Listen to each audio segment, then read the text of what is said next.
Well, DNA Barcoding is a Canadian innovation by Polyvert, and for this specific project, we've been working with Bob Hanner from the University of Guelph, Jackie Kustov, who is the education coordinator here at the Toronto Zoo, and Alison Symington from the Ontario Genomics Institute.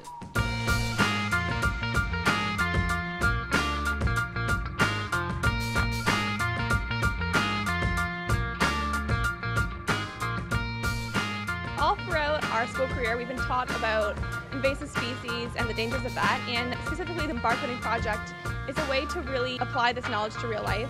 And we know that we're going to make a difference soon with this project, so it's a way to take our knowledge and use it in something in real life. Well, we're all interested in going into science in the future, and it's a great group of people that we're working with, so it's just sort of a great environment and a great topic, and we just thought it would be interesting. We just put so much time and energy into it, and we were so passionate about it that we just wanted to see it on the walls, and we want to see people enjoying it and learning about DNA barcoding.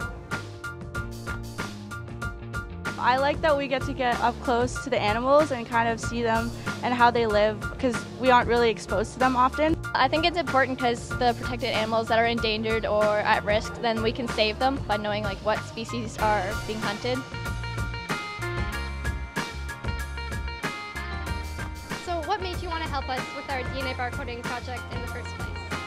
Well, you guys seem really enthusiastic about the project, and you're very passionate, obviously, so I just wanted to help you guys out. It was a really good cause and a great way to get the word out to the public as well as students such as yourselves. So basically we chose the fish symbol because a bunch of us went to Guelph and we did DNA testing to find out if the fish that we had bought from the grocery store were what they said to be on the label.